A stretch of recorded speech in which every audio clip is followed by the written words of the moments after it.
السلام علیکم ورحمۃ اللہ وبرکاتہ۔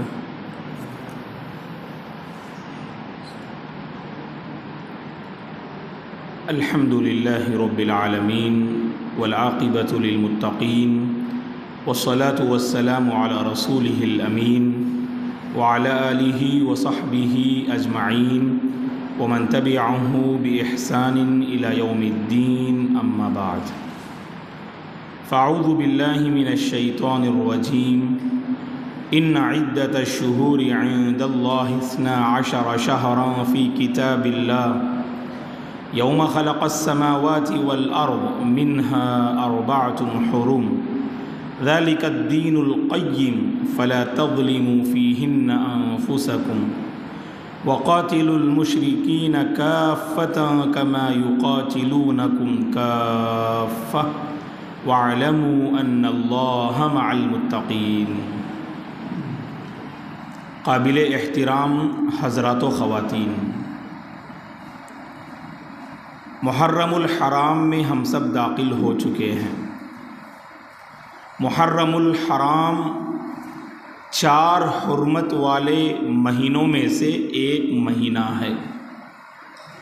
قرآن مجید میں اللہ تبارک و تعالیٰ نے سورہ توبہ میں کہا، جب سے اللہ نے آسمانوں اور زمین کو پیدا کیا مہینوں کی گنتی اس کے پاس 12 ہے۔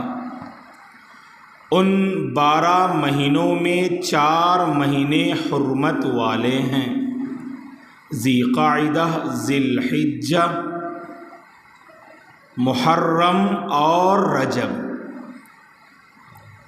ان 4 حرمت والے مہینوں میں محرم کی اپنی فضیلت ہے، اور اس محرم مہینے کی اپنی کچھ اہمیت ہے تاریخی اور دینی ناحیے سے۔ اس مہینے میں زیادہ سے زیادہ نفل روزوں کا اہتمام ہونا چاہیے۔ فرمایا صلی اللہ علیہ وسلم نے، افضل الصیام بعد رمضان صیام شہر اللہ المحرم۔ رمضان کے بعد اللہ کے نزدیک سب سے زیادہ پسندیدہ روزے اللہ کا جو مہینہ محرم کا ہے، اس مہینے کے روزے ہیں۔ تو اس مہینے میں روزوں کی پابندی کرنی چاہیے، اور خصوصاً عاشورے کا روزہ جس کا اہتمام کرنے سے 1 سال کے گناہ معاف ہوتے ہیں، جیسا کہ صلی اللہ علیہ وسلم نے فرمایا، صیام یوم عاشوراء احتسب علی اللہ ان یکفر السنة التي قبلہ۔ عاشورے کا یہ روزہ اللہ کی ذات سے میں آخرت میں اجر و ثواب کی امید رکھتا ہوں، اس ایک دن کا روزہ رکھنے سے 1 سال کے گناہ معاف کر دیے جاتے۔ اور عاشورے کا روزہ ہم اس لیے رکھتے ہیں کہ اس کا تعلق بنی اسرائیل اور قوم موسیٰ سے تعلق ہے۔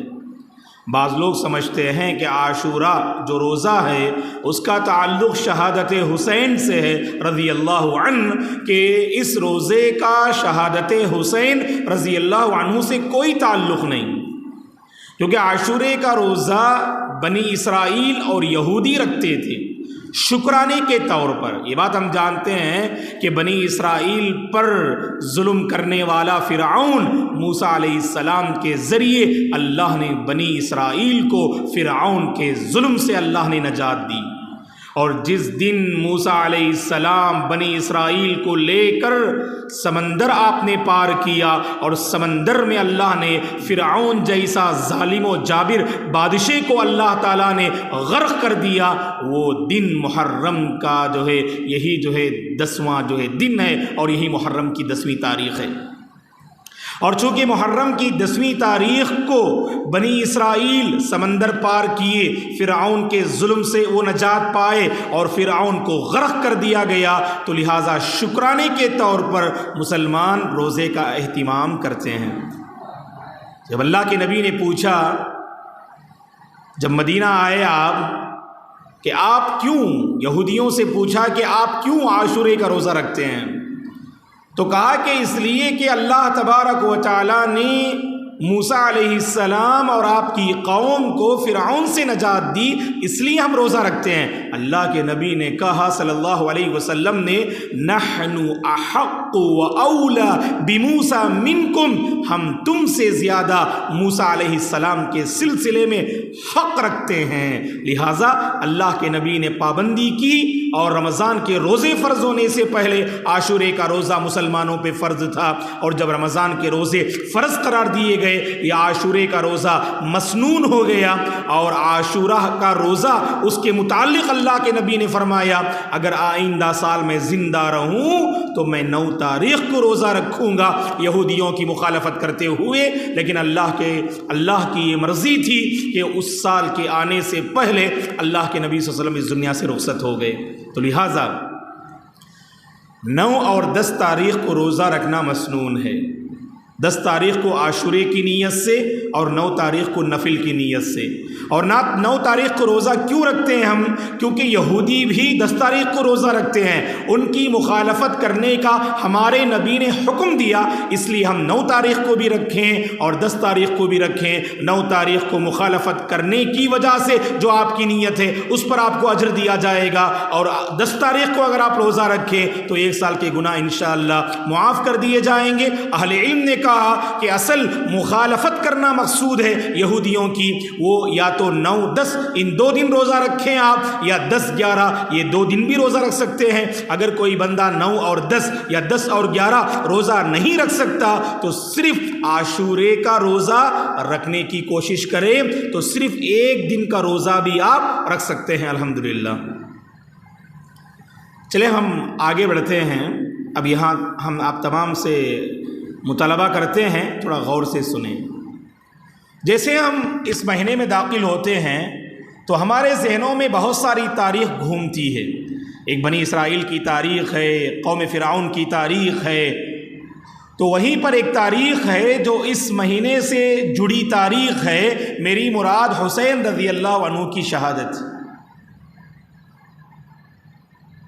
بہت سارے حقائق اور کتابوں سے یہ بات ثابت ہے کہ حسین رضی اللہ عنہ کربلا کے میدان میں 10 محرم کو شہید کیے جاتے ہیں۔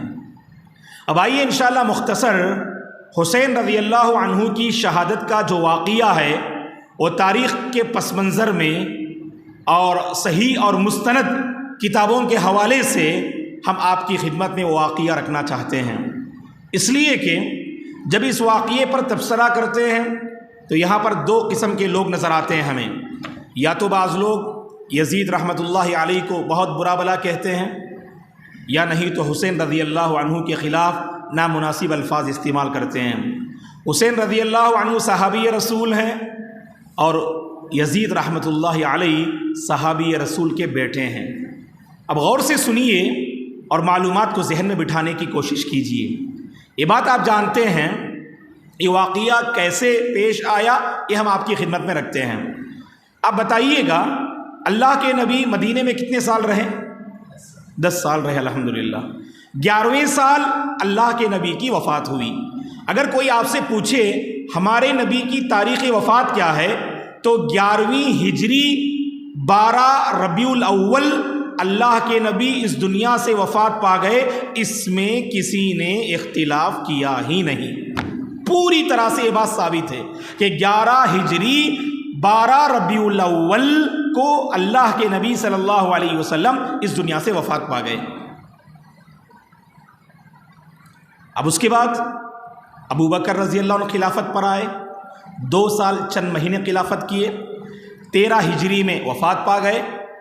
عمر رضی اللہ عنہ اسلام کے دوسرے خلیفہ منتخب ہوئے، 10 سال آپ نے حکومت کی، 13 سے 20 پر 3 ہجری تک آپ نے حکومت کی، اور زبردست انقلابات اور تبدیلیاں آپ کے زمانے میں آئیں، اور 20 پر 3 ہجری میں آپ کی شہادت ہوئی، اور 20 پر 3 ہجری میں تیسرے خلیفہ عثمان رضی اللہ عنہ منتخب ہوئے، اور یہ داماد رسول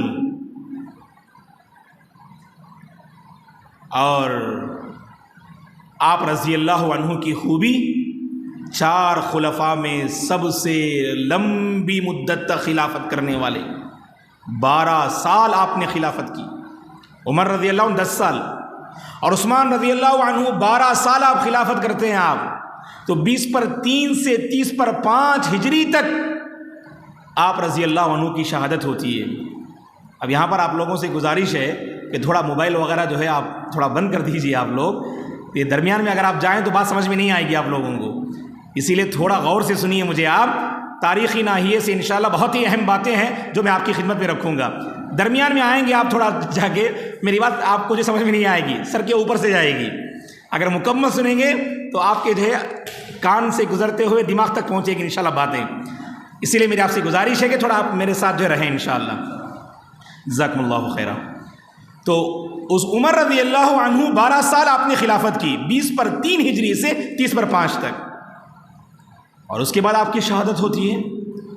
عثمان رضی اللہ عنہ کی شہادت کے بعد اسلام کے چوتھے خلیفہ علی رضی اللہ عنہ نامزد ہوتے ہیں، اور علی رضی اللہ عنہ نے 5 سال آپ نے حکومت کی، خلافت کی آپ نے، اور 30/5 سے 40ویں ہجری میں آپ کی جو ہے وفات ہو جاتی ہے اور آپ کی شہادت ہو جاتی ہے۔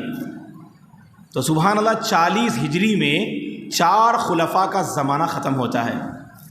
میں آپ کو بتا دوں، اس کے بعد اموی پیریڈ، اموی دور شروع ہوتا ہے، اس کے بعد عباسی دور شروع ہوتا ہے، عباسی دور کے بعد جو ہے عثمانیوں کا دور شروع ہوتا ہے، اور عثمانی دور کے بعد سعودی دور چل رہا ہے۔ سعودی حکومت جو چل رہی ہے نا، یہ جو ہے کس کے بعد؟ عثمانیوں کے بعد، ٹرکیوں کے بعد، اور ٹرکی اور عثمانیوں سے پہلے عباسی لوگ، اور عباسیوں سے پہلے اموی لوگ، اور امویوں سے پہلے خلفائے راشدین، خلفائے راشدین سے پہلے ہمارے نبی کا زمانہ تھا۔ یہی ہماری ہسٹری ہے۔ 1440/5 میں ہم داخل ہوئے ہیں، اب تک 1440/4 تک کی ہسٹری ہے۔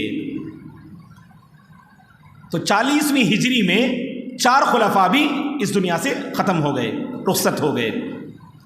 اب اس کے بعد حضرت حسن رضی اللہ عنہ، کون ہے حسن رضی اللہ عنہ؟ اللہ کے نبی کے نواسے حسن، ایک اور کا نام حسین، حسن و حسین رضی اللہ عنہما۔ حسن رضی اللہ عنہ 3 ہجری میں پیدا ہوتے، احد کا واقعہ 3 ہجری میں پیش آیا تھا، اس موقع پر آپ پیدا ہوتے، اور حسین رضی اللہ عنہ 4 ہجری میں پیدا ہوتے، یہ 3 میں یہ 4 میں، فاطمہ رضی اللہ عنہا سے، جو علی رضی اللہ عنہ کے بیٹے ہیں۔ تو 3 ہجری میں حسن رضی اللہ عنہ پیدا ہوتے، اور 4 ہجری میں حسین رضی اللہ عنہ پیدا ہوتے۔ علی رضی اللہ عنہ کی وفات کے بعد لوگوں نے آپس میں مشورہ کیا کہ کس کو خلیفہ بنانا چاہیے، اب کوئی نہ کوئی ہمارا بادشاہ ہونا چاہیے۔ تو لوگوں میں سے قیس بن سعد بن عبادہ رضی اللہ عنہ ایک صحابی ہیں، انہوں نے لوگوں میں یہ مشورہ دیا کہ حسن رضی اللہ عنہ بہت مناسب ہیں، کیونکہ اللہ کے نبی ان سے بہت محبت کرتے تھے، اور اللہ کے نبی نے کئی ایک احادیث میں حسن رضی اللہ عنہ کی تعریف بھی کی ہے، تو علی رضی اللہ عنہ کے بعد ان کو خلیفہ بنانا چاہیے۔ تو لہٰذا اس وقت آپ کوفہ میں رہتے ہیں، کہاں رہتے ہیں آپ؟ کوفہ میں رہتے ہیں آپ۔ کوفہ یہ عراق کی ایک اہم بستی تھی، عراق تو جانتے ہیں آپ لوگ، عراق کہتے ہیں صدام حسین، ذہن میں آتے ہیں آپ لوگوں کو، ہے کہ نہیں؟ تو عراق کی 2 مشہور بستیاں، ایک کوفہ اور ایک بصرہ، ایک کوفہ اور ایک بصرہ۔ تو کوفہ کے رہنے والے امام ابو حنیفہ رحمہ اللہ بھی کوفہ میں پیدا ہوتے، ابو حنیفہ رحمہ اللہ بھی کہاں پیدا ہوتے؟ کوفہ میں پیدا ہوتے۔ تو کوفہ میں تھے یہ حضرت حسن رضی اللہ عنہ، اور آپ کے بھائی حسین رضی اللہ عنہ بھی۔ تو وہاں کوفہ والے مل کر آپ کے ہاتھوں میں بیعت کر لیتے اور کہتے کہ ہم نے آپ کو خلیفہ بنا لیا، خلیفہ بن جاتے آپ۔ خلیفہ بننے کے بعد 6 مہینے تک آپ خلیفہ رہتے، اور بعض روایتوں میں آتا ہے کہ 7 یا 8 مہینے تک، 7 مہینے یا 8 مہینے یا 6 مہینے، بہرحال 6 سے 8 مہینے تک آپ خلافت پر رہتے۔ اس کے بعد آپ خود آگے بڑھ کر اس خلافت کو، اس بادشاہت کو حضرت معاویہ رضی اللہ عنہ کے ہاتھ میں دے دیتے۔ کیوں؟ اللہ کے نبی نے حضرت حسن رضی اللہ عنہ کے بارے میں فرمایا تھا کہ ان ابنی ھذا سید لعل اللہ ان یصلح بہ بین فئتین عظیمتین من المسلمین۔ اللہ کے نبی نے ایک پیشین گوئی فرمائی، مستقبل میں اگر کوئی واقعہ پیش آنے والا ہے اور اللہ کے نبی نے اگر اسے بتایا، وحی کی روشنی میں اسے پیشین گوئی بولتے ہیں اسے۔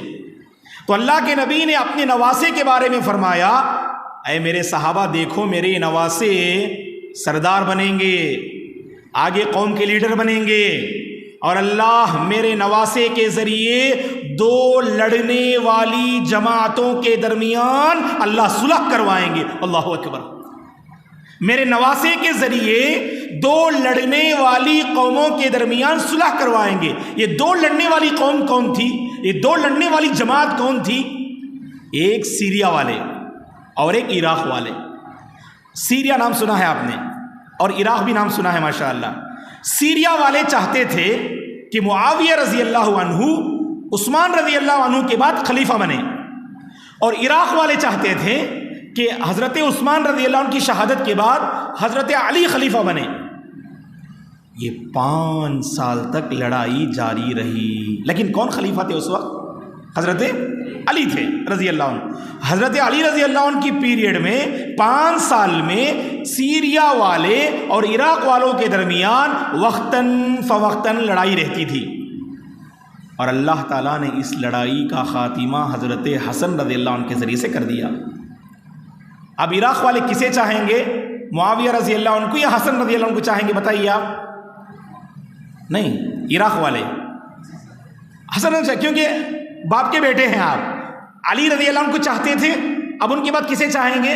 بیٹے کو چاہیں گے، عراق والے۔ اور سیریا والے ابھی تک حضرت معاویہ رضی اللہ عنہ کو چاہ رہے تھے، اور آپ نے سوچا اس معاملے کو ختم کرنے کا ایک ہی طریقہ ہے کہ میں اس خلافت سے ہٹ جاتا ہوں، سارے لوگوں کو جمع کرنے اور خون کی ندیاں نہ بہیں، اختلافات کو ختم کریں اور آپس میں صلح صفائی سے کام لیں، تو کسی ایک کو کمپرومائز کرنا ہے، اور مجھے جو ہے کمپرومائز جو ہے میں کر لیتا ہوں۔ میں عراق والوں کو سمجھاتے ہیں آپ، اور عراق والے تیار ہوتے، حسن رضی اللہ عنہ کی بات مان لیتے، کیونکہ حسن رضی اللہ عنہ اسی کنڈیشن سے خلافت پر آئے۔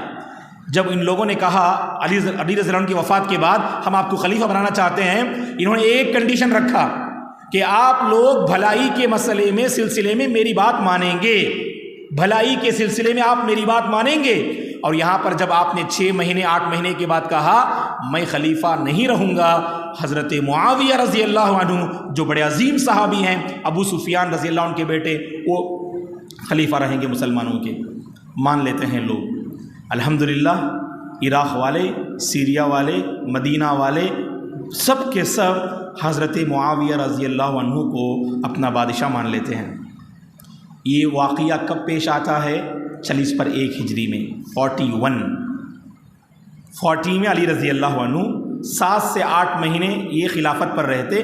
41 میں داخل ہونے کے بعد حضرت معاویہ رضی اللہ عنہ الحمدللہ وہاں سے اموی پیریڈ کا جو ہے دور شروع ہوتا ہے۔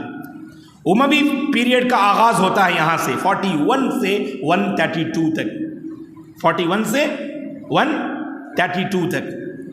اور عباسی پیریڈ، یہ اموی پیریڈ 132 پہ ختم ہو جاتا، 132 سے عباسی پیریڈ شروع ہوتا، 656 650/6 تک یہ عباسی حکومت رہتی، اور 650/6 ہجری میں یہ عباسی حکومت ختم ہو جاتی۔ اس کے بعد عثمانی حکومت آتی، اور عثمانی حکومت کا جو خاتمہ ہوتا وہ سعودی حکومت کے ذریعے، اور سعودی حکومت کب قائم ہوتی؟ 1157 1150/7، آج سے تقریباً 300 سال پہلے، اور تقریباً لگ بھگ 300 سال سے یہ حکومت چل رہی ہے۔ کس کی؟ سعودی حکومت چل رہی ہے۔ یہ بات آپ ذہن میں رکھیے آپ، ٹھیک ہے نا؟ لیکن ابھی اس تفصیل میں ہم نہیں جائیں گے، کیونکہ ابھی ہمیں یہاں آنا ہے، ورنہ تاریخ میں سبحان اللہ ایسی باتیں ہیں تو چلتے جائیں گے، پھر رات کے 10 بج جائیں گے، آپ لوگ پریشان ہو جائیں گے، کیا مولانا جانے کا ارادہ نہیں ہے ہی نہیں آپ کو، ہے کہ نہیں؟ جی، تو یہاں تک بات سمجھ میں آ رہی ہے نا آپ لوگوں کو؟ الحمدللہ کچھ اشکال ہے آخر میں پوچھیے انشاءاللہ۔ تو 41 سے پیریڈ شروع ہوتا، 20 سال الحمدللہ معاویہ رضی اللہ عنہ جو ابو سفیان رضی اللہ عنہ کے بیٹے تھے، جو وحی لکھنے والے صحابہ میں آپ کا شمار ہوتا تھا، بڑے عظیم صحابی تھے، اس عظیم صحابی کی بادشاہت میں 20 سال مسلمان گزارتے ہیں زندگی، اور سن 60 ہجری میں معاویہ رضی اللہ عنہ کا انتقال ہو جاتا ہے۔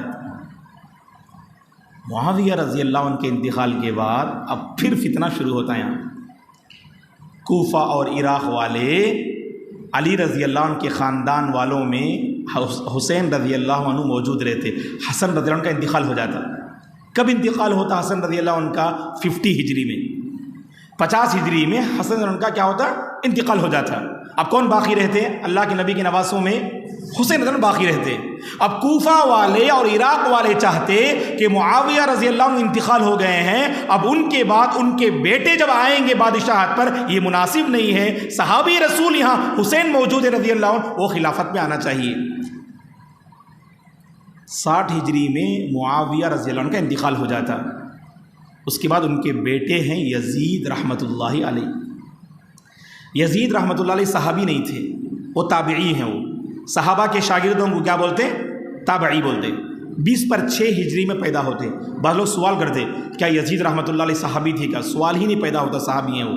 20/6 میں پیدا ہوتے، یعنی کون سی خلافت میں پیدا ہوتے ہو آپ؟ نہیں، 20/6 عثمان رضی اللہ عنہ کی پیریڈ میں پیدا ہوتے آپ، تبھی 20/6 میں پیدا ہوتے۔ اور 60 ہجری میں جب والد صاحب کا انتقال ہوتا معاویہ رضی اللہ عنہ کا، تو مدینہ، مکہ اور آس پاس کے لوگ کیا کرتے؟ حضرت یزید رحمۃ اللہ علیہ کو اپنا جو ہے بادشاہ مان لیتے، اور عراق اور کوفہ والے وہاں سے اختلاف کرتے کہ ہم یزید کو ہم اپنا بادشاہ نہیں مانیں گے۔ جب صحابی رسول، نواسہ رسول موجود ہیں، ان کی موجودگی میں یزید رحمۃ اللہ علیہ کو ہم اپنا خلیفہ تسلیم نہیں کریں گے، اور ادھر سے خط لکھنا شروع کر دیتے۔ کس کے نام؟ حسین رضی اللہ عنہ۔ یہاں پر ایک بات کیا ہے، جب معاویہ رضی اللہ عنہ مطلب بادشاہت پر آتے ہیں، حسن و حسین جو کوفہ میں رہتے تھے وہاں سے نکل کر مدینہ آ جاتے، وہاں سے نکل کر کہاں آتے؟ مدینے میں آ کے رہتے۔ اور جب معاویہ رضی اللہ عنہ کا انتقال ہوتا تو وہاں کوفہ والے وہاں سے خط لکھتے مدینہ، تاکہ حسین رضی اللہ عنہ کو یہ پیغام دینے کے لیے، اے حسین رضی اللہ عنہ آپ آئیے کوفہ، ہم آپ کو اپنا بادشاہ اور خلیفہ مانتے ہیں۔ حسین رضی اللہ عنہ نے تھوڑی دیر غور و فکر کیا اور یہ سوچا کہ ابھی بات پہ اتنا بھروسہ نہیں ہے۔ کیوں؟ کیونکہ کوفہ والوں نے حضرت علی رضی اللہ عنہ کے ساتھ بھی کچھ بے وفائی کی۔ کوفہ والوں نے حضرت علی رضی اللہ عنہ کے ساتھ بھی کیا کی؟ کچھ بے وفائی کی، اور کہا کہ کوفہ والوں نے اسی بے وفائی کے نتیجے میں حضرت علی رضی اللہ عنہ کو بھی شہید کیا۔ تو بات پہ بھروسہ نہ تھا ان کو۔ اب یہاں پر ایک معاملہ، فوری طور پر آپ نہیں جاتے ہیں، آپ اس دعوت کو قبول کر کے فوراً نہیں جاتے، اب یہاں بیعت کرنا رہتا ہے۔ یزید رحمۃ اللہ علیہ ایک آدمی کو بھیجتے، جاؤ مدینے میں 2 بڑے صحابہ ہیں، ایک حسین رضی اللہ عنہ اور ایک عبداللہ بن زبیر رضی اللہ عنہ۔ نام سنا ہے آپ نے عبداللہ بن زبیر رضی اللہ عنہ؟ عبداللہ بن زبیر رضی اللہ عنہ اللہ کے نبی کے سالی کے بیٹے تھے۔ اللہ کے نبی کی سالی کون تھی؟ اسما، عائشہ رضی اللہ عنہ کی بہن۔ سالی اتنا ہوئیں گی، اللہ کے نبی کی بیوی عائشہ رضی اللہ عنہ، ان کی بہن اسما رضی اللہ عنہ کے بیٹے یہ عبداللہ رضی اللہ عنہ، زبیر بن عوام کے بیٹے۔ اور عبداللہ بن زبیر کی خوبی کیا ہے؟ سب سے پہلے مہاجرین میں پیدا ہونے والے بیٹے ہیں یہ۔ جب ہجرت کر کے مدینہ آئے، چند مہینوں تک کسی مہاجر عورت کو بچہ نہیں ہوا، سب لوگ آپس میں طعنہ دینے لگے۔ مکہ والے جب تک مکے میں تھیں، عورتیں مکے کی صحیح سالم تھیں، مدینہ جانے کی وجہ سے بانجھ ہو گئیں، طعنہ دینے لگے مشرکین۔ تو سب عورتیں پریشان، کیا مسئلہ ہے، کسی کو جو ہے بچہ نہیں ہو رہا ہے۔ اس کے بعد سب سے پہلے جو مہاجر صحابی پیدا ہوتے ہیں وہ عبداللہ بن زبیر رضی اللہ عنہ، زبیر بن عوام کے بیٹے۔ تو اہل علم نے لکھا وہ دن سارے صحابہ سبحان اللہ ایک دوسرے کو مبارکبادی پیش کرنے لگے۔ جو طعنہ دے رہے تھے نا وہ لوگ، یہی وہ عظیم صحابی عبداللہ بن زبیر رضی اللہ عنہ۔ عبداللہ بن زبیر بھی وہاں تھے، حسین رضی اللہ عنہ بھی تھے، اور دونوں نے بیعت کرنے سے کہا کہ پہلے یزید رحمۃ اللہ علیہ نے کہا ان دونوں سے کہو جا کر یزید کے ہاتھوں بیعت کر لیں۔ یزید رحمۃ اللہ علیہ ایک آدمی کو بھیجتے ہیں، اور دونوں نے کہا کہ ٹھیک ہے کل صبح ہم دیکھتے ہیں، اور دونوں آپس میں بات کرتے ہیں، اور راتوں رات مدینہ سے مکہ نکل جاتے ہیں۔ اگلے دن ہم بیعت کریں گے کہا، لیکن آپس میں عبداللہ بن زبیر رضی اللہ عنہ اور یزید اور حسین رضی اللہ عنہ آپس میں بات کر کے کہاں نکل جاتے ہیں؟ مدینہ سے مکہ نکل جاتے۔ اور اس کے بعد ہوتا یہ ہے، بار بار کوفہ والے خط لکھتے ہیں، اتنے سارے خط جمع ہو گئے۔ اب انہوں نے سوچا کہ چلیے معلوم کر لیتے ہیں کیا واقعی کوفہ والے میرے ہاتھوں بیعت کرنا چاہتے ہیں یا نہیں، مجھے اپنا خلیفہ بنانا چاہتے ہیں یا نہیں۔ یہ معلوم کرنے کے لیے حضرت حسین رضی اللہ عنہ نے اپنے کزن بردر، چچا کے بیٹے کو، چچیرے بھائی بولتے اسے، کیا بولتے چچیرے، کیونکہ علی رضی اللہ عنہ کے جو بھائی تھے عقیل کے بیٹے مسلم رحمہ اللہ، اور علی رضی اللہ عنہ کے بیٹے کون، حسین رضی اللہ عنہ، تو دونوں آپس میں کیا ہوں گے، چچا کے بیٹے، چچیرے اور تائرے بیٹے بھائی۔ اپنے چچا کے بیٹے مسلم بن عقیل رحمۃ اللہ علیہ، بھی تابعی ہے، صحابی نہیں ہے، مسلم بن عقیل رحمۃ اللہ علیہ کو کوفہ بھیجتے ہیں اور کہتے ہیں کہ بھائی پہلے وہاں جا کے حالات معلوم کر لینا، اگر حالات بالکل پرامن ہیں اور سب میرے ہاتھوں بیعت کرنا چاہتے ہیں، وہاں سے خط لکھ کر مجھے بتا دینا اور میں یہاں سے پوری تیاری کے ساتھ وہاں آ جاتا ہوں۔ تو جاتے ہیں کوفہ، چند دن ٹھہرتے ہیں اور کہتے ہیں کہ کوفہ میں میرے جو ہے عزیز ہیں، میرے قریب ہیں، ان کے یہاں پر تم جا کے آرام کر لینا، ان کے گھر پہ تم ٹھہر جانا۔ تو مسلم بن عقیل رحمۃ اللہ علیہ جاتے ہیں، مسلم بن عقیل رحمۃ اللہ علیہ جاتے ہیں اور وہاں ان کے اپنے کہنے کے مطابق کوفہ میں چند دن قیام کرتے ہیں اور حالات کا پورا جائزہ لیتے ہیں۔ کوفہ والوں کو جب خبر ملتی ہے حسین رضی اللہ عنہ کی طرف سے معلومات حاصل کرنے کے لیے ان کے چچیرے بھائی مسلم بن عقیل آئے ہیں، تو سب آپ کا ویلکم کرتے ہیں اور آپ کی خوب مہمان نوازی کرتے ہیں، اور سارے لوگ یقین دلاتے ہیں مسلم بن عقیل رحمۃ اللہ علیہ کو کہ ہم حضرت حسین رضی اللہ عنہ کو اپنا خلیفہ بنانا چاہتے ہیں۔ وہاں سے خط لکھتے ہیں مسلم بن عقیل، کس کے نام، حسین رضی اللہ عنہ کے نام، کہ آپ آ جائیے، یہاں پر حالات بالکل موافق اور برابر ہیں، آپ آئیے، یہاں لوگ آپ کے منتظر ہیں، آپ کے انتظار کی گھڑیاں وہ گزار رہے ہیں اور سب کے سب آپ کے فیور میں ہیں اور آپ کو اپنا خلیفہ بنانا چاہتے ہیں۔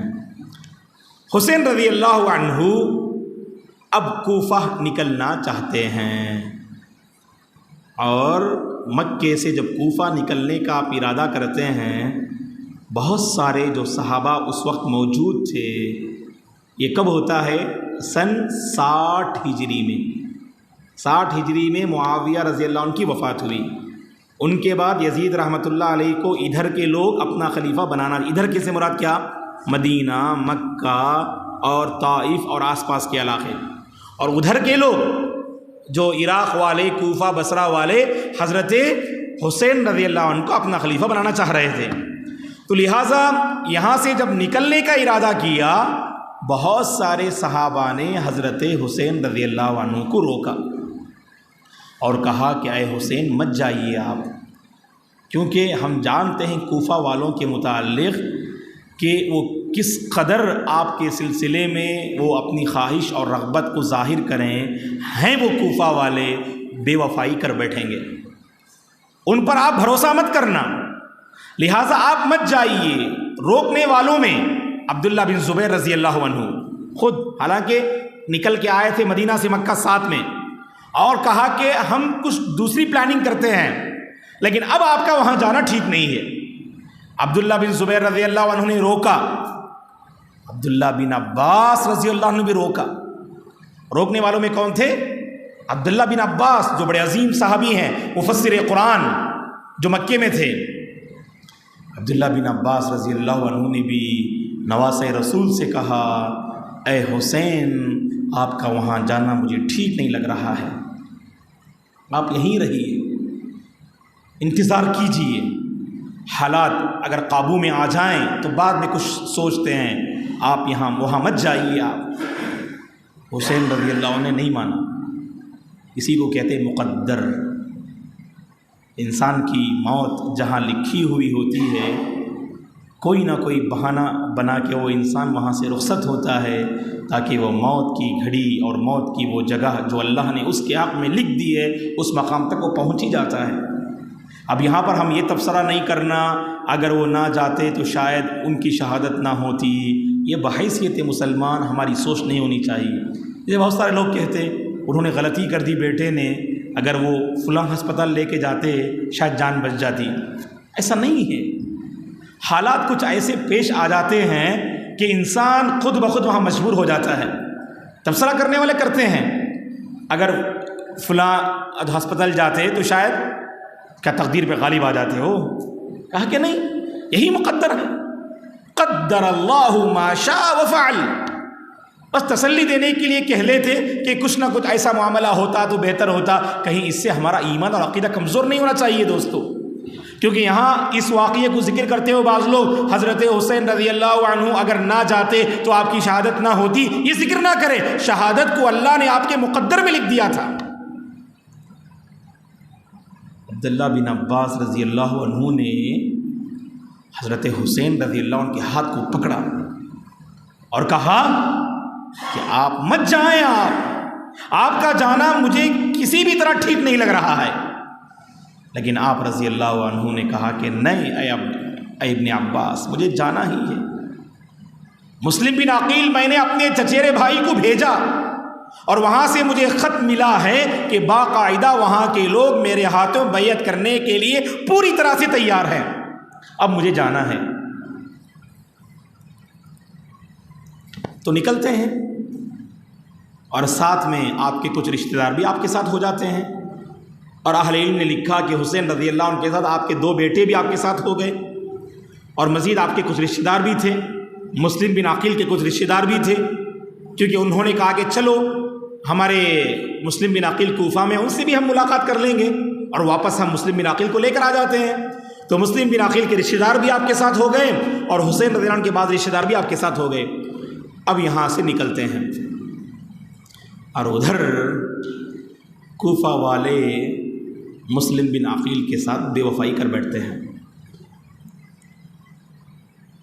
عبید اللہ بن زیاد، اس نام کو ذہن میں رکھیے آپ، کیونکہ یہی وہ شخص تھا جس کی وجہ سے حضرت حسین رضی اللہ عنہ کی شہادت ہوئی۔ عبید اللہ بن زیاد جو عراق کا گورنر تھا، بڑا ظالم گورنر تھا، بڑا ظالم گورنر تھا یہ۔ تو عراق کا وہ گورنر، اس نے ایک آدمی کے ذریعے مسلم بن عقیل کا خاتمہ کر دیا، قتل کر دیا۔ اور جب مسلم بن عقیل نے محسوس کیا کہ اب میری جان کے لیے خطرہ ہے، یہاں لوگوں کا چہرہ کچھ اور ہے اور ان کے دل کی کچھ باتیں کچھ اور ہی بتا رہی ہیں، وہاں چاہیں تو کوفہ والے مسلم بن عقیل کو بچا سکتے تھے، لیکن انہوں نے عبید اللہ بن زیاد کے جو ہے پردہ پیچھے انہوں نے ان کا ساتھ دیا۔ تو لہٰذا مسلم بن عقیل کو جب یقین ہو گیا اب ان کی جان پوری طرح سے ختم ہونے والی ہے، فوری طور پر چھپے طور پر ایک خط لکھتے ہیں اور حسین رضی اللہ عنہ کے نام، اور کہتے ہیں ایک آدمی کے حوالہ کر کے پہلی فرصت میں جاؤ حسین رضی اللہ عنہ سے ملاقات کرو اور ان سے کہہ دو کہ کوفہ کے حالات بہتر نہیں ہیں، کوفہ والے مناسب نہیں ہیں، آپ مدینہ اور مکہ واپس ہو جائیں، آپ یہاں آگے نہ بڑھیں، آگے بڑھنے سے آپ کی جان کے لیے خطرہ ہو سکتا ہے۔ یہ خط میں لکھ کر مسلم بن عقیل ایک آدمی کے ہاتھوں حوالے کر دیتے ہیں۔ ادھر کوفہ والے عبید اللہ بن زیاد کے بعض جو ہے مشوروں کو رکھتے ہوئے مسلم بن عقیل کا کام تمام کر دیتے ہیں، یعنی ان کو قتل کر دیتے ہیں، اور ادھر پوری طرح سے نکل چکے تھے۔ کون؟ حسین رضی اللہ عنہ اپنے چند لوگوں کے ساتھ، مسلم بن عقیل کے رشتہ دار بھی وہاں موجود تھے۔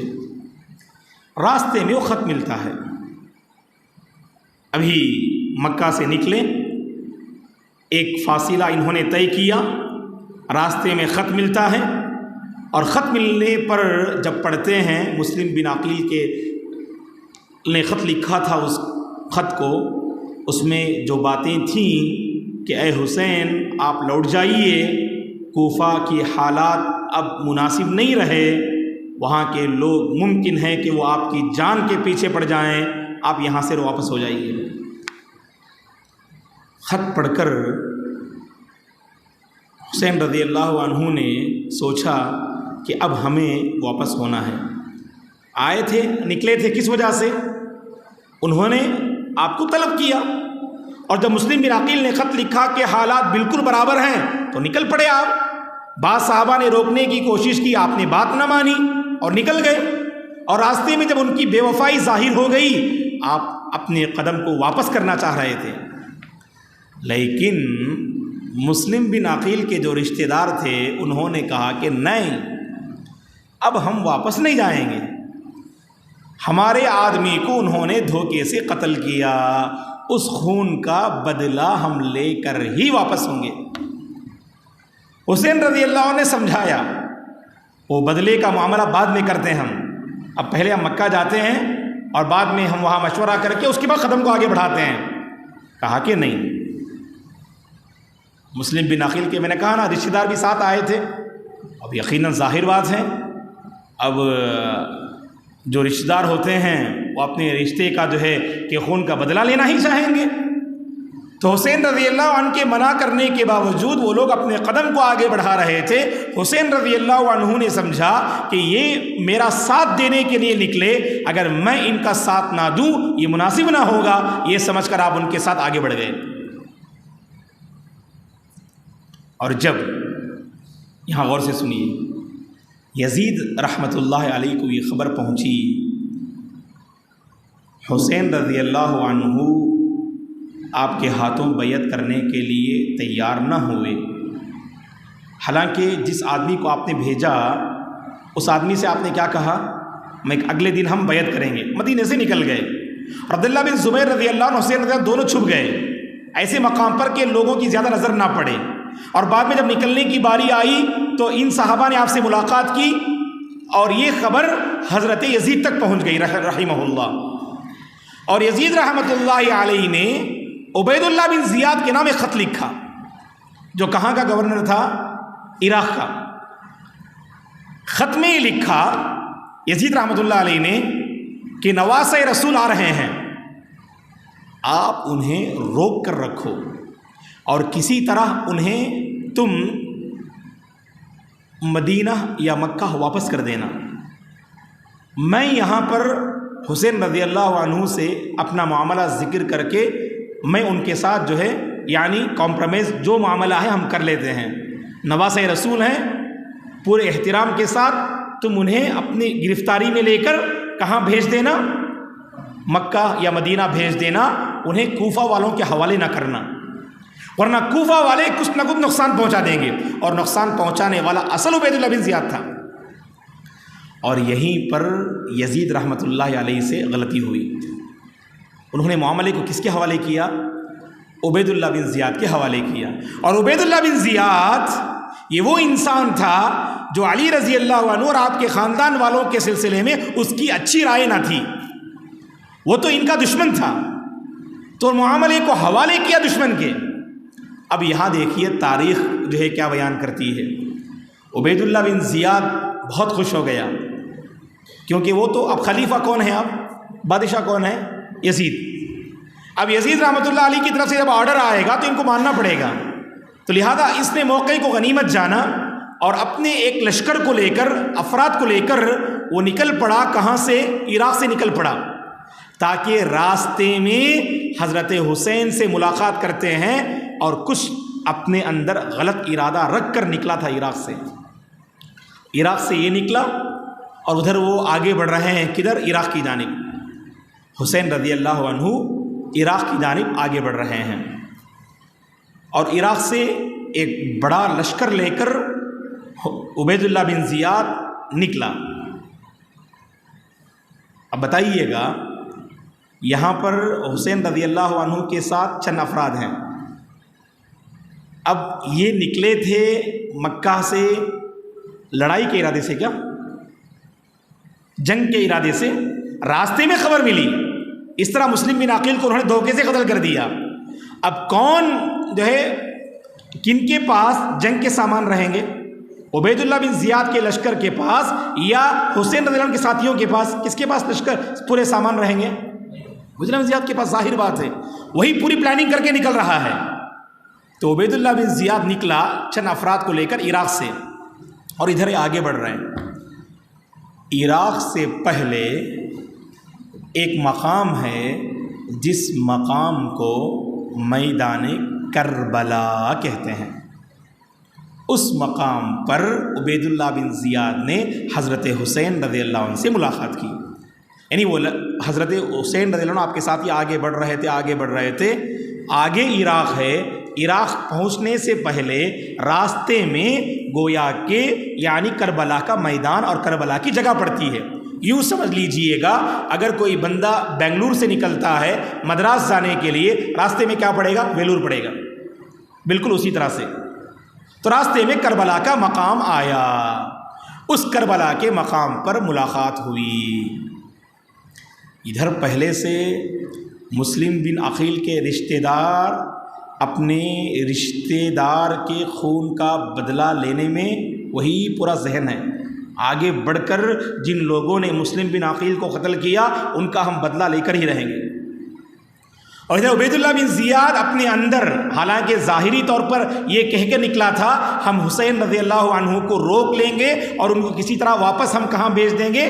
مدینہ یا مکہ بھیج دیں گے، یہی کہہ کر وہ نکلا تھا عراق سے، اور لیکن دل میں دشمنی جو اس کی جو چھپی ہوئی تھی اب ظاہر کرنے کا وقت آ گیا۔ اور جیسے میدان پہ پہنچا، کربلا کے میدان میں، حسین رضی اللہ عنہ سے عبید اللہ بن زیاد نے کہا اے نواسہ رسول، ہم آپ کو آگے بڑھنے نہیں دیں گے، ہم آپ کو آگے بڑھنے نہیں دیں گے۔ حسین رضی اللہ عنہ نے کہا، اس موقع بہت اہم بات ہے تاریخی حوالے سے، عبید اللہ بن زیاد نے جب یہ کہا کہ ہم آپ کو آگے بڑھنے نہیں دیں گے، وقت کے بادشاہ یزید کا یہی حکم ہے، تو حسین رضی اللہ عنہ نے کہا کہ 3 باتوں میں سے ایک بات پہ آپ ہمیں عمل کرنے دیجئے۔ وہ 3 آپشن کیا ہیں؟ یا تو آپ ہمیں، حسین رضی اللہ عنہ نے کہا 3 آپشن رکھا، یا تو آپ ہمیں آگے بڑھنے دیجئے عراق اور کوفہ، وہاں ہم اپنا جو بدلہ ہے مسلم بن عقیل کے ساتھ کس نے بے وفائی کی، کیا معاملہ ہے، یہ تحقیق کرنے کے بعد ہم اپنا بدلہ لے کر واپس ہو جائیں گے۔ اگر آپ ہمیں عراق اور کوفہ میں قدم رکھنا اگر جو ہے نہیں دیں گے تو آپ ہمیں مدینہ بھیج دیجئے، مکہ بھیج، ہم جانے کے لیے تیار ہیں، یا نہیں تو آپ ہمیں یزید سے بات کرنے کا موقع فراہم کیجئے، یزید سے ہم بات کرتے ہیں، اس کے بعد ہم اپنا معاملہ جو ہے مکمل کر لیں گے، یا تو عراق آگے بڑھنے دیجئے، یا مدینہ واپس ہونے دیجئے، یا یزید سے بات کرنے دیجئے۔ یہ 3 آپشن رکھا اور تینوں بہت مناسب جو ہے باتیں تھیں، لیکن عبید اللہ بن زیاد نے چاہا کسی طرح وہاں پر ایک جنگی ماحول قائم کریں، کسی طرح وہاں پر جنگی ماحول قائم کریں۔ تو عبید اللہ بن زیاد نے نواسہ رسول کے ساتھ کچھ گستاخانہ الفاظ استعمال کیے، ایسا لگ رہا تھا کہ وہ نواسہ رسول کے ساتھ گستاخی کر رہا ہے، تاکہ ادھر سے جو ہے لوگ بھڑکنا شروع ہوں اور آگے بڑھیں، اور ظاہر بات ہے آگے بڑھیں گے تو ان کے پاس کچھ بھی نہیں ہے، اور حملہ کرنے کے لیے آئیں گے تو ہم ہی غالب رہیں گے۔ تو کچھ نہ کچھ ایسی باتیں اس نے کی، آپ کے ساتھی بھڑک اٹھے، ان میں سے 1-2 آگے بڑھے اور عبید اللہ بن زیاد کے لشکر میں جو افراد تھے ان پر جو ہے وہ اٹیک اور حملہ کر بیٹھے۔ موقع کو غنیمت جان کر ادھر سے چند افراد آگے بڑھے اور ادھر حسین رضی اللہ عنہ کے ساتھیوں کو نقصان پہنچانا شروع کر دیے۔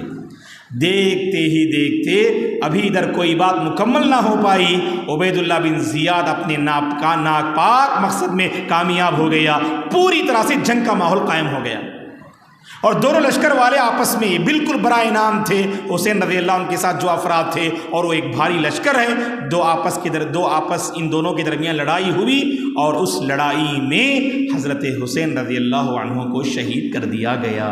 کربلا کے میدان میں عبید اللہ بن زیاد کے لشکر والوں نے حضرت حسین رضی اللہ عنہ کو شہید کر دیا، اور یہ واقعہ 10 محرم کا ہے۔ یہاں پر ایک بات ہم آپ کے سامنے ذکر کرنا مناسب سمجھتے ہیں، یہاں پر دوستو تاریخی ناحیے سے بعض لوگ ذکر کرتے ہیں یزید رحمۃ اللہ علیہ نے نعوذ باللہ حضرت حسین کو شہید کرنے کا، قتل کرنے کا حکم دیا تھا عبید اللہ بن زیاد کو، یہ کہیں ثابت نہیں ہے۔ اور مزید یزید رحمۃ اللہ علیہ کو بدنام کرنے کے لیے آپ شرابی تھے، زانی تھے، بدکار تھے اور پتہ نہیں کیا کچھ بے دین تھے، الفاظ اپنی کتابوں میں لکھتے ہیں، جبکہ آپ کون ہیں؟ آپ صحابی رسول کے بیٹے ہیں آپ، اور آپ کی زندگی کو پڑھنے سے یہ بات معلوم ہوتی ہے یزید رحمۃ اللہ علیہ ایک بہترین عالم، زاہد، اللہ تعالیٰ کے ایک نیک جو ہے انسان تھے، وہ نیک بندے تھے وہ، اور یہ شرابی کبابی کہنا آپ کے سلسلے میں واللہ کہیں تاریخی ناحیے سے ثابت نہیں ہے دوستو۔ اسی لیے بلکہ بعض لوگ یہ سوال کرتے کیا یزید کو رحمہ اللہ کہنا چاہیے نہیں کہنا چاہیے؟ ارے وہ تو تابعی ہیں، وہ ان کو رحمہ اللہ کہیے۔ ظاہری طور پر جو بات آئی سامنے، عبید اللہ بن زیاد کو آپ نے صرف روکنے کا حکم دیا اور واپس کرنے کا حکم دیا تھا، اور عبید اللہ بن زیاد کی طرف سے یہاں جو ہے زیادتی ہوئی، اور جس کے نتیجے میں حسین رضی اللہ عنہ کی شہادت ہو گئی اس جنگ میں، اور آپ کے دونوں بیٹے بھی جو ہے اس جنگ میں وفات پا گئے، اور بڑی تعداد وہاں پر جو ہے ان کی وفات پا گئی۔ اب یہاں پر اختلاف ہے کہ حسین رضی اللہ عنہ کو کہاں دفن کیا گیا۔ بعض حضرات کہتے 3 باتیں ہیں اس میں، غور سے سنیے، حسین رضی اللہ عنہ کو کہاں دفن کیا گیا 3 باتیں ہیں۔ بعض حضرات کہتے ہیں آپ کو کربلا کے میدان ہی میں دفن کیا گیا۔ آج بھی شیعہ حضرات جاتے ہیں اور میدان کربلا میں ایک بہت بڑی مسجد ہے، یہ شیعہ لوگ وہاں جاتے ہیں باقاعدہ، اور آپ کی قبر کی جو زیارت کرتے ہیں، اور ان کا دعویٰ ہے وہاں پر جو قبر ہے وہ حسین رضی اللہ عنہ کی قبر ہے۔ اور تاریخ میں یہ بات بھی لکھی ہوئی ہے عبید اللہ بن زیاد نے آپ کے سر مبارک کو ایک تشت پہ رکھ کر عراق کی گلی گلی میں اس نے گھمایا تھا، اور عراق میں اس کے بعد جا کر اس کے آپ کے سر کو جو ہے وہاں پر دفن کیا تھا رضی اللہ عنہ کے سر کو۔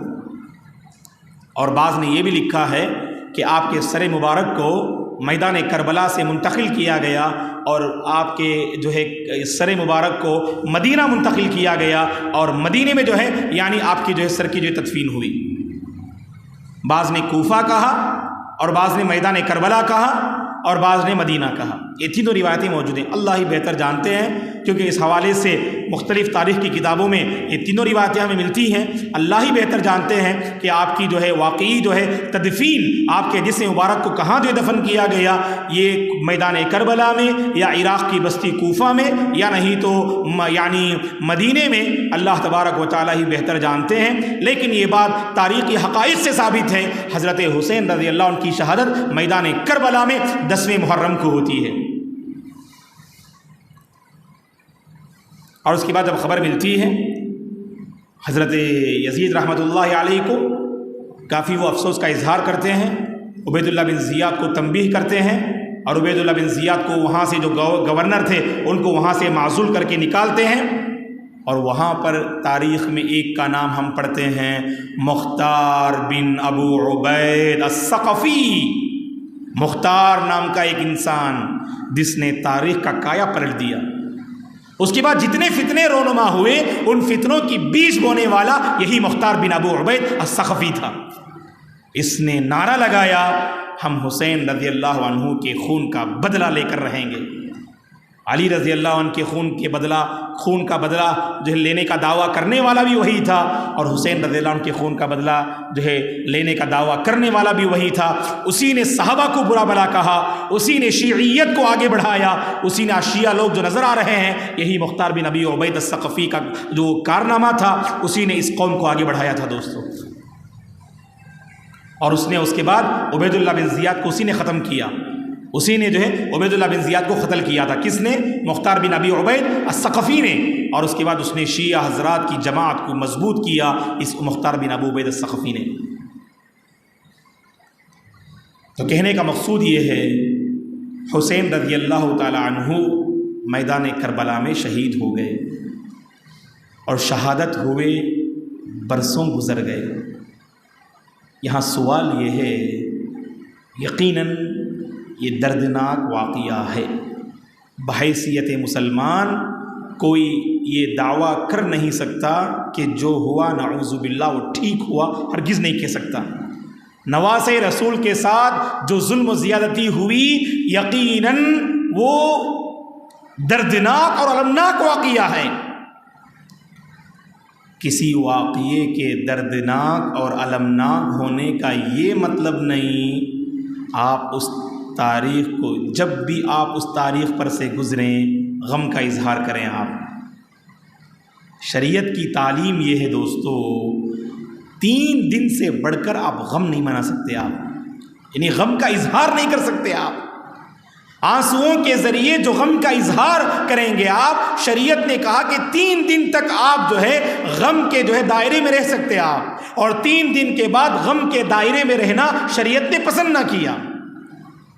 اب یہاں پر برسوں گزر گئے، 1400 سال کے قریب عرصہ گزر گیا، لیکن آج بھی لوگ شہادت حسین کے نام پر ماتم مناتے ہیں، اپنے جسم کو نقصان پہنچاتے ہیں، اپنے آپ کو تکلیف دیتے ہیں، عجیب و غریب انسانیت کے خلاف حرکتیں لوگوں کے سامنے کرتے ہیں، اور اسلام کی غلط تصویر اسلام کا لباس پہن کر لوگوں کے سامنے پیش کرتے ہیں۔ اللہ کی قسم اسلام نے کبھی ایسی تعلیم نہ دی دوستو۔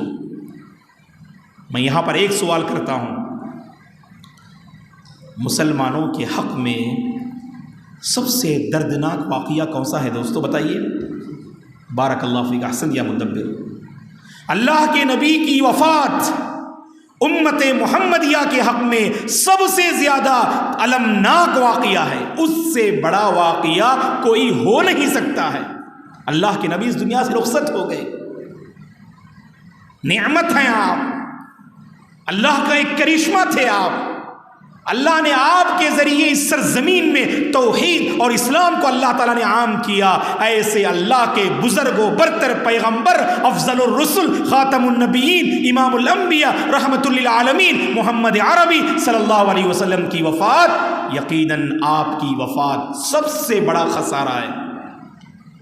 300 سال کی تاریخ پڑھ کر دیکھیے، اللہ کی قسم 300 سال کی تاریخ پڑھ کر دیکھیے، نہ صحابہ نے، نہ تابعین نے، نہ اتباع التابعین نے، نہ اسلاف کرام نے اللہ کے نبی کی وفات کو لے کر کبھی غم منایا ہو دوستو، کبھی اس سلسلے میں کوئی غم کا اظہار کیا ہو۔ جس انداز سے لوگ اپنے جسم کو اور اپنے آپ کو نقصان پہنچاتے ہیں، اللہ ہدایت دے، اللہ کی قسم اللہ کے نبی کی وفات کو لے کر 300 سال کی تاریخ ہماری بالکل پاک ہے دوستو۔ اس کے بعد لوگوں نے میلاد النبی کے نام پر اور پتہ نہیں کیا کچھ لوگوں نے شروع کیا تاریخ میں۔ ہماری تاریخ بگڑی 300 سال کے بعد۔ تو اس لیے دوستو اظہار غم منانا یہ مناسب نہیں، اور چنئی، حیدرآباد جیسے علاقوں میں باقاعدہ لوگ تماشا بین بنے رہتے ہیں۔ شیعہ لوگ جب نقصان پہنچاتے ہیں لوگ کہتے ہیں کہ ہم تو نہیں کرتے ہیں لیکن بیٹھ کے تماشا دیکھتے ہیں، اچھا لگتا ہے۔ آپ وہاں کھڑ کے تماشا دیکھیں گے، آپ ان کی تائید کر رہے ہیں، ان کو اور زیادہ جوش آتا ہے کہ نہیں؟ تو ایسے مقام پہ ہم ٹھہریں گے نہیں، اور بلکہ ہم لوگوں کو بتائیں گے کہ خوشی کیسے منائیں اور غم کے موقع پر اپنے جذبات کو کیسے قابو میں رکھیں۔ خوشی کے موقع پہ اللہ کا شکر بجا لانا اور غم کے موقع پہ صبر کے دامن کو تھامنا، یہی ایک مسلمان کی پہچان ہے دوستو۔ بہرحال اس مہینے کے حوالے سے ایک اور بات جو ہمارے درمیان بہت مشہور ہے، اللہ ہدایت دے، اس مہینے میں کوئی اچھا کام لوگ کرنا نہیں چاہتے۔ نہیں بھائی، اس مہینے میں جو ہے کوئی آپ بزنس مت شروع کرو، آپ انتظار کر لو، اگلا مہینہ بھی نعوذ باللہ نحوست کا مہینہ ہے، سفر کا مہینہ بھی، شادی بیاہ کا پروگرام ہے، کچھ بھی تجارت کی شروعات کرنی ہے، کاروبار کی شروعات کرنی ہے، گھر کا کوئی فنکشن ہے، ربیع الاول میں کر لو آپ، اس مہینے میں کچھ بھی مت کرو آپ۔ محرم کے مہینے میں لوگ کوئی اچھا کام جو شروع کرنا نہیں چاہتے، غلط ہے دوستو، یہ حرمت والا مہینہ ہے۔ حرمت والے مہینے کا مطلب یہ نہیں نعوذ باللہ کہ آپ کوئی جو ہے اچھا کام نہ کریں، بلکہ اچھے کام ان مہینوں میں کرنا چاہیے، اور اللہ کی نافرمانیوں سے اس مہینے میں زیادہ عام دنوں کے مقابل میں بچنا چاہیے۔ اللہ نے قرآن میں واضح انداز میں کہا فَلَا تَظْلِمُوا فِيهِنَّ أَنفُسَكُمْ، ان 4 حرمت والے مہینوں میں ذی قاعدہ، ذی الحجہ، محرم اور رجب کے مہینوں میں عام مہینوں کے مقابل میں خصوصاً اپنے آپ پہ ظلم نہ کرنا، نافرمانی نہ کرنا، اللہ کی مخالفت نہ کرنا، بدعت و خرافات میں مبتلا نہ ہونا اور اللہ کی حرام کردہ چیزوں کو اختیار نہ کرنا بلکہ نیکی کے کام میں آگے بڑھنا۔ ابن عباس رضی اللہ عنہما فرماتے ہیں حرمت والے مہینوں میں اگر آپ کوئی نیکی کا کام کرتے ہیں وہ زیادہ اجر و ثواب کا باعث ہے، اگر آپ برائی کا کام کرتے ہیں اس کا انجام بہت بھیانک ہوگا اور سنگین ہوگا اس کا انجام۔ تو نیکی کرنا زیادہ فضیلت کا باعث ہے اور برائی کرنا اس کا انجام بہت بھیانک ہوگا۔ تو اللہ سے ہماری دعا ہے اللہ تبارک و تعالی ہم سب کو اس مہینے کی قدر کرنے کی توفیق عطا فرمائے، اس حرمت والے مہینے میں زیادہ سے زیادہ اللہ تبارک و تعالی کو یاد کرنے اور اس مہینے کی تعظیم اور قدر کرنے کی اللہ تعالی ہم سب کو توفیق عطا فرمائے۔ مسلمانوں کا وہ طبقہ جو راہ راست سے ہٹا ہوا ہے، صحیح دین سے ہٹا ہوا ہے، بدعت و خرافات میں مبتلا ہے، اللہ تبارک و تعالی اس قوم اور جماعت کو صحیح عقیدہ جو ہے نصیب فرما۔ اے اللہ ہم سب کو صراط مستقیم پر تو باقی رکھ، اور ہمارے اپنے وہ افراد اور وہ احباب جو صحیح راستے سے ہٹے ہوئے ہیں، بدعت و خرافات میں مبتلا ہیں، تیرے صحیح دین سے جو بیزار ہیں، اے اللہ تو ان سب کو صحیح سمجھ عطا فرما، صراط مستقیم کی دولت سے مالا مال فرما، شرک و بدعات سے اے اللہ تو ان سب کی حفاظت فرما، صحیح دین کو جاننے، صحیح دین پر عمل پیرا ہونے اور صحیح دین پر مرتے دم تک باقی رہنے کی اے اللہ تو ہم سب کو توفیق عطا فرما، ہماری اس نشست کو تو قبول فرما۔ اے اللہ اس مجلس میں جو احباب اور خواتین حاضر ہوئے ہیں، اے اللہ اس بیٹھک اور نشست کے بدلے ہماری دنیا اور آخرت کو تو سنوار دے، ہماری زندگی میں تو برکت دے، ہر قسم کی آفت سے تو ہم سب کی حفاظت فرما، ہر قسم کے فتنے سے اے اللہ تو ہم سب کی حفاظت فرما، اور ہم میں سے جو صحت کے مسئلے کو لے کر پریشان ہیں اے اللہ انہیں شفا عاجلہ اور کاملہ نصیب فرما۔ اے اللہ ہم میں سے جو کاروبار اور تجارت کے مسئلے کو لے کر پریشان ہیں اے اللہ ان کے کاروبار اور تجارت میں تو برکت دے، اور ہم میں سے اے اللہ جو مقروض ہیں، قرض میں ڈوبے ہوئے ہیں، اے اللہ قرض کے راستے ان کے حق میں آسان فرما، اور قرض بہت جلد ادا کرنے اور امن سکون کی زندگی اے اللہ برکتوں والی زندگی تو انہیں عطا فرما، اور ہم میں سے جو معاشرتی زندگی گھریلو زندگی کو لے کر پریشان ہیں، گھر میں پریشانیاں الجھنیں اور مشکلات ہیں اے اللہ ان ساری الجھنوں کو دور فرما، ان ساری مشکلات کو دور فرما، گھر میں برکتیں نازل فرما، گھر میں برکتیں نازل فرما، ہمارے بیوی بچوں کو اے اللہ تو دیندار بنا، نیک بنا، صالح بنا، اور ان سب کو تو سکون والی زندگی صحت والی زندگی عطا فرما، جب تک اے اللہ تو اس دنیا میں ہمیں باقی رکھ، تیرے دین پر باقی رکھ، اسی دین پر اے اللہ تو ہم سب کو خاتمہ نصیب فرما، آمین۔ جزاکم اللہ خیرا، اقول قولی ھذا